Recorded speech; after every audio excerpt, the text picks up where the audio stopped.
Olá, irmãos amados, graça e paz a todos. Sejam muito bem-vindos a mais um vídeo do canal Uma Mente em Cristo. Eu sou a Kissela e hoje, para honra e glória do nosso Pai, faremos a leitura do 211º dia, seguindo com o livro de 2 Crônicas, capítulo 26, versículo 1 ao capítulo 28, versículo 27. Livro de Romanos, capítulo 13, versículos 1 ao 14.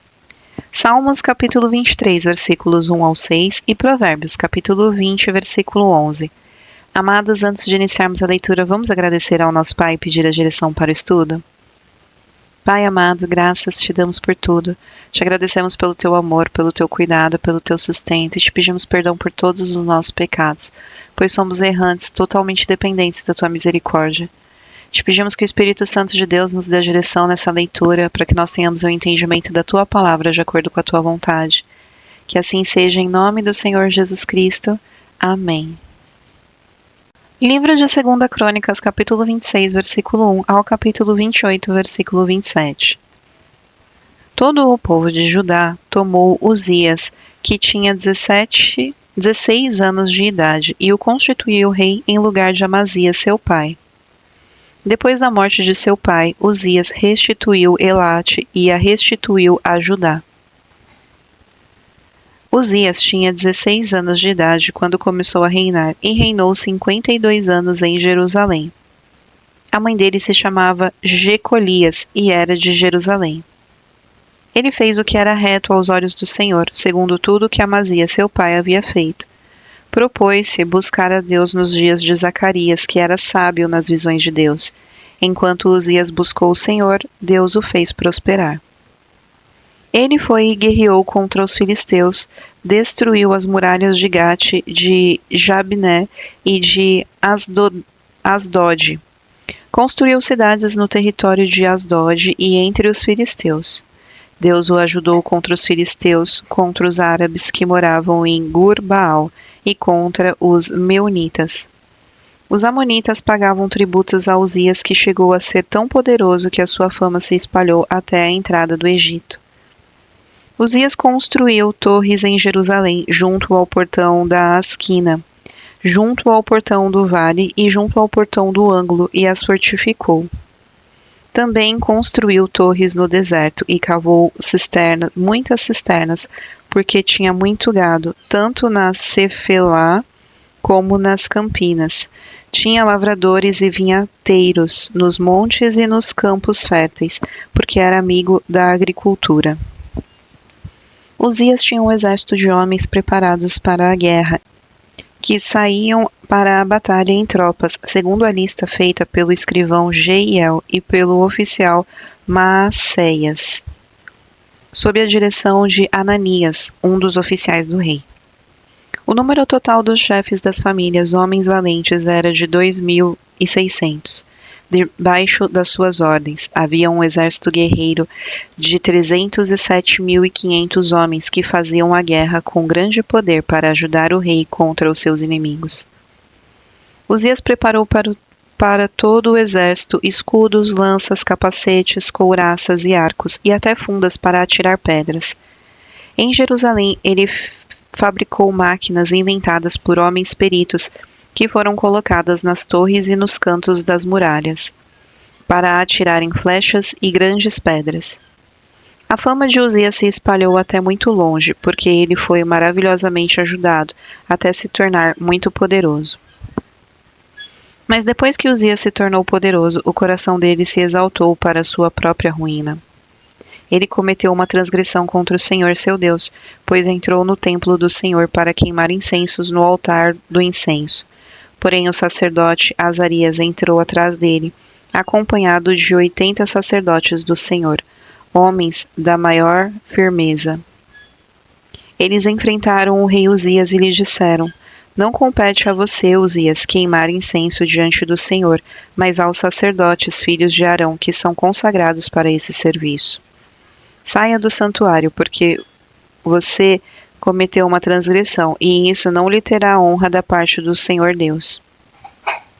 Então Uzias se indignou. Ele tinha o incensário na mão para queimar incenso. No momento em que ele se indignou contra os sacerdotes, a lepra lhe saiu na testa, ali mesmo na presença dos sacerdotes, na casa do Senhor, junto ao altar do incenso. Quando o sumo sacerdote Azarias e todos os sacerdotes se voltaram para ele, eis que ele estava leproso na testa. Então, apressadamente o tiraram dali, e até ele mesmo se apressou em sair, visto que o Senhor o havia ferido.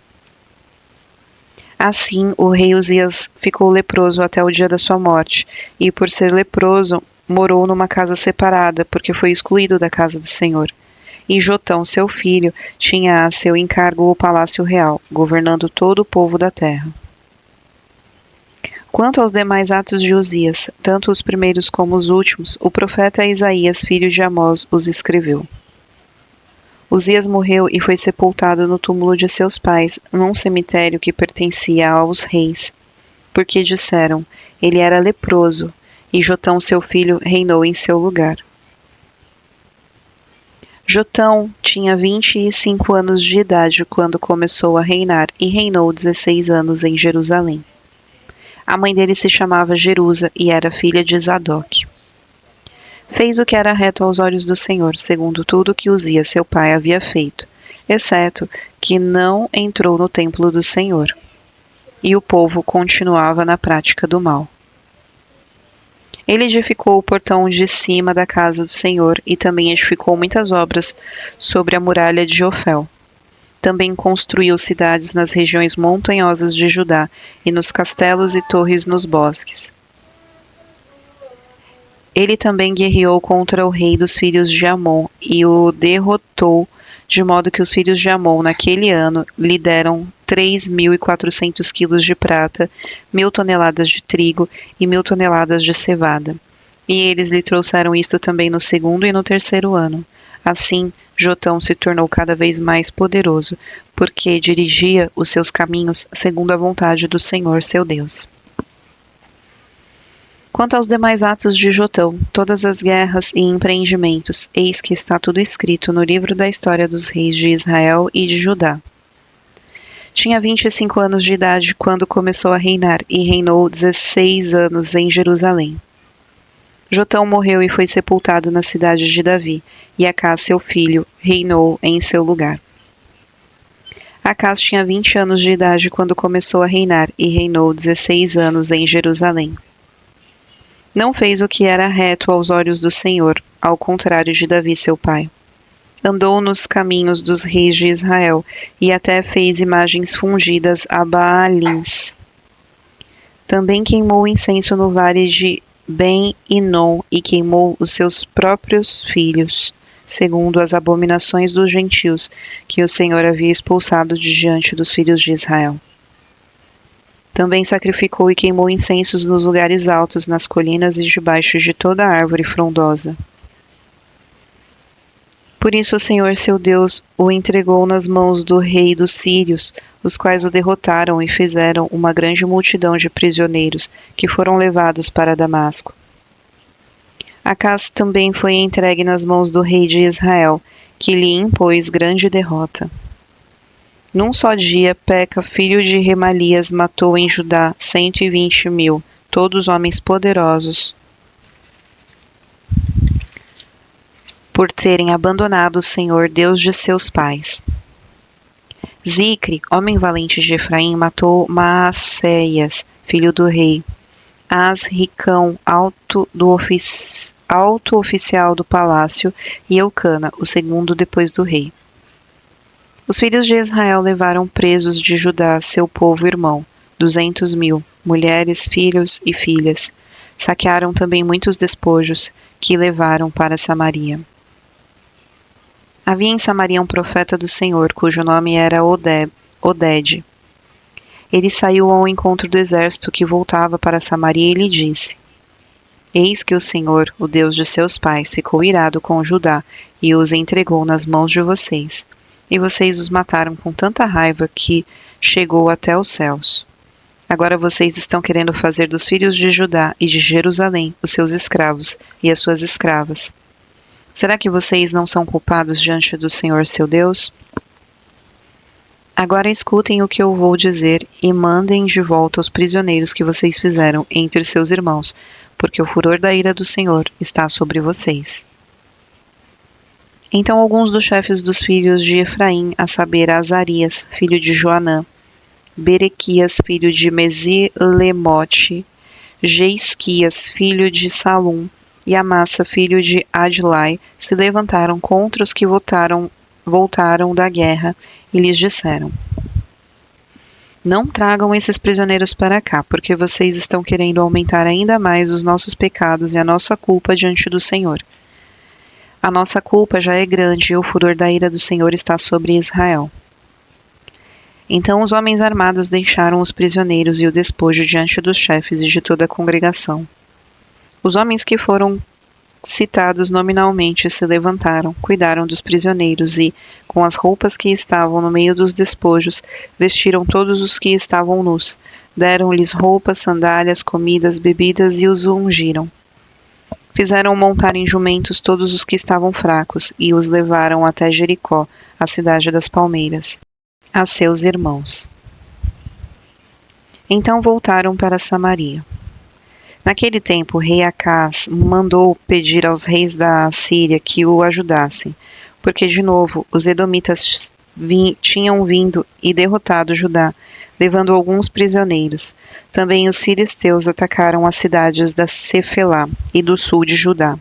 Tomaram Bet-Semes, Aijalon, Gederote, Socó e suas aldeias, Timna e suas aldeias, e Ginzo e suas aldeias, e ficaram morando ali. Porque o Senhor humilhou Judá por causa do rei Acaz, porque este havia permitido que Judá caísse em imoralidade e foi completamente infiel ao Senhor. O rei Tiglat-Pileser, da Assíria, atendeu o pedido de Acaz, porém, em vez de ajudá-lo, deixou-o num aperto ainda maior. Porque Acaz pegou objetos da casa do Senhor, do palácio real e das casas dos príncipes e os deu ao rei da Assíria. Porém isso não lhe serviu de nada.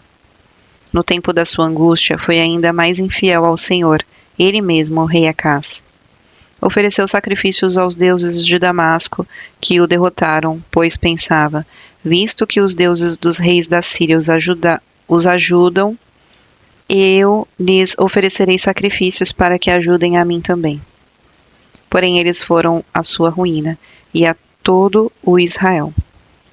Acaz juntou os utensílios da casa de Deus, os quebrou em pedaços e fechou os portões da casa do Senhor, e fez para si altares em todos os cantos de Jerusalém. Em cada cidade de Judá construiu lugares altos para queimar incenso a outros deuses, e assim provocou a ira do Senhor, Deus de seus pais. Quanto aos demais atos de Acaz e a todos os seus caminhos, tanto os prisioneiros como os últimos, está tudo escrito no livro da história dos reis de Judá e de Israel. Acaz morreu e foi sepultado na cidade de Jerusalém, mas não nos túmulos dos reis de Israel. E Ezequias, seu filho, reinou em seu lugar. Livro de Romanos, capítulo 13, versículo 1 ao 14. Que todos estejam sujeitos às autoridades superiores, porque não há autoridade que não proceda de Deus. E as autoridades que existem foram por ele instituídas. Assim, aquele que se opõe à autoridade resiste à ordenação de Deus, e os que resistem trarão sobre si mesmo condenação. Porque os magistrados não são para temor, quando se faz o bem, e sim quando se faz o mal. Você quer viver sem medo da autoridade? Faça o bem e você terá louvor dela. Pois a autoridade é ministro de Deus para o seu bem. Mas se você fizer o mal, então tenha medo, porque não é sem motivo que a autoridade traz a espada, pois é ministro de Deus, vingador, para castigar quem pratica o mal. Portanto, é necessário que vocês se sujeitem à autoridade, não somente por causa do temor da punição, mas também por dever de consciência. É por isso também que vocês pagam impostos, porque as autoridades são ministros de Deus, atendendo constantemente a este serviço. Paguem a todos os que lhe é devido. A quem tributo, tributo. A quem imposto, imposto. A quem respeito, respeito. A quem honra, honra. Não fiquem devendo nada a ninguém, exceto o amor de uns para com os outros. Pois quem ama o próximo cumpre a lei. Pois estes mandamentos: não cometa adultério, não mate, não furte, não cobice, e qualquer outro mandamento que houver, todos se resumem nesta palavra: ame o seu próximo como você ama a si mesmo. O amor não pratica o mal contra o próximo, portanto, o cumprimento da lei é o amor. E digo isto a vocês, que conhecem o tempo, já é hora de despertarem do sono, porque a nossa salvação está agora mais perto do que quando no princípio cremos. Vai alta a noite e o dia vem chegando. Deixemos, pois, as obras das trevas e revistamo-nos das armas da luz. Vivamos dignamente, como em pleno dia, não em orgias e bebedeiras, não em imoralidades e libertinagem, não em discórdia e ciúmes, mas revistam-se do Senhor Jesus Cristo e não façam nada que venha satisfazer os desejos da carne. Livro de Salmos, capítulo 23, versículos 1 ao 6. Salmo de Davi. O Senhor é o meu pastor, nada me faltará. Ele me faz repousar em pastos verdejantes. Leva-me para junto das águas de descanso. Refrigera minha alma, guia-me pelas veredas da justiça, por amor do seu nome. Ainda que eu ande pelo vale da sombra da morte, não temerei mal algum, porque tu estás comigo. O teu bordão e o teu cajado me consolam. Prepara-me uma mesa na presença dos meus adversários. Unges a minha cabeça com óleo, o meu cálice transborda. Bondade e misericórdia certamente me seguirão todos os dias da minha vida, e habitarei na casa do Senhor para todo sempre. Livro de Provérbios, capítulo 20, versículo 11. Até a criança se dá a conhecer pelas suas ações, se o que faz é puro e reto.